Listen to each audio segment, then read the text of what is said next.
The greatest generation, baby boomers, Generation X, and Generation Hopeless. That last one is the new term coined for millennials. And as a millennial, I have to agree with it, Matt. Not going to lie. According to a recent study dissected in the New York Post this week, research shows that today's young adults can put themselves out there online. Makes sense thanks to all their screen time. What they can't do is handle small talk, critical thinking, problem solving, cooking, Heidegger. yeah, budgeting, or changing a tire. I wouldn't even touch the tire if mine went flat.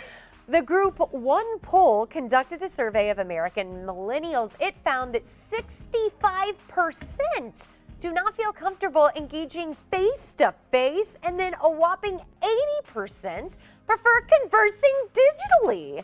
That's insane to me. 80%. 80%. What is that? That means they'd rather have a text conversation Yes. or like a Facebook Then message this. than what we're doing right yes, now? sitting here where you can Well- smell each other's breath and I don't know, make eye Hey. contact because that's too much. That's not the millennial way, Laura. You know that. No, I have a huge problem with the millennial way, and I'll tell you why. Yes. There's a variety of reasons why I'm single. Most of them all have to do All right. with what's going on That's- up here. no, well, but a big maybe. chunk of it also, Matt, is because when you were courting your wife, Yeah. did you, I don't know, talk to her face to face and like put Yeah. yourself out there to ask her out? That was pre-smartphone. But yes. Exactly. That's all you did. And you got nervous and you had butterflies and you went on dates Yeah. where there could be food in your teeth.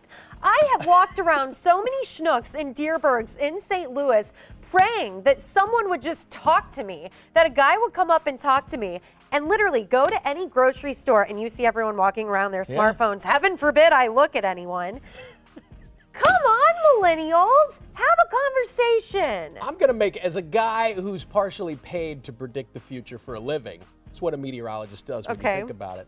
I'm going to go out on a limb and make a bold prediction that your next trip to Schnucks is going to be a lot different than your last trip to Schnucks. Because now it's out there. My last trip to Schnucks, I ended up having a great conversation with a KMOV viewer who See? works in the Okay. deli, There and you she go. gave me her phone number to give me cooking lessons. Because you need to I battle can't your cook. your generation hopeless moniker. Exactly. But we had a lovely conversation, Listen, and it was I'm great. totally. I'm so glad I'm not young now. Does that make any sense? You know what I mean? Like I'm Well, glad you I married are when I did. young. Well, I'm not, but I'm just glad It's that I crazy, grew up when though. I grew up. You know what I mean? Because I don't think I could function. I'm You barely wouldn't- functioning now. Oh, whatever. Yep. Well, we have all heard Bridezilla stories. Some of us may have experienced Bridezilla firsthand. This next story, though, really tops the list. Most brides try to lose weight for their wedding. We have a bride to tell you about, though, that is making her bridesmaids lose weight, too. Not encouraging them, I'm telling you, making them. Bride-to-be Ashley Barton is 8 weeks away from her wedding, and she has told all of her bridesmaids they must get fit for her big day. She's hired a personal trainer for her bridesmaids to make sure they are in tip-top shape. She's also requiring the bridesmaids to wear hair extensions Okay. and strapless swim tops all summer long so they don't have tan lines. This doesn't sound like a typical Bridezilla nightmare to me, but I read this entire article from the New York Post. I've already put it on our Facebook page. She even encouraged a bridesmaid to get her earlobe fixed. I am not kidding, to get her earlobe fixed so she can wear dangly earrings. Yeah. And went on to say, well, I can't have her wearing studs. Oh, the horror if someone wore studs to a wedding. Can I tell you too? And I know you know this. Every one of the bridesmaids said, Okay. They all did it. They're going through this whole program.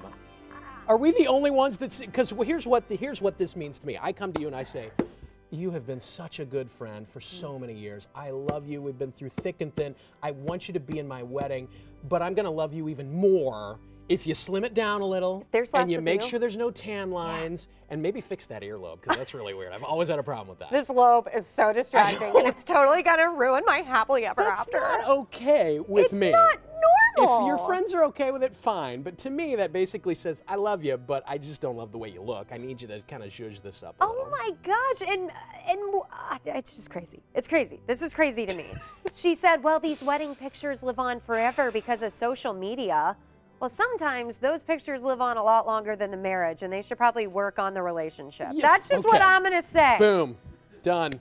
I am like really fired up By the way, today. my wedding was pre-social media, and my pictures live forever too. And they're beautiful. They're still there. And you have 5 children. Yeah, well, that's the ugly part. Okay, that brings us to our Facebook question brought to you by Monsaw Winery. If a bride or groom asks you to lose weight for their wedding, what would you say to them? No cuss words, friends. Head on over to our Facebook page, share your answers with us.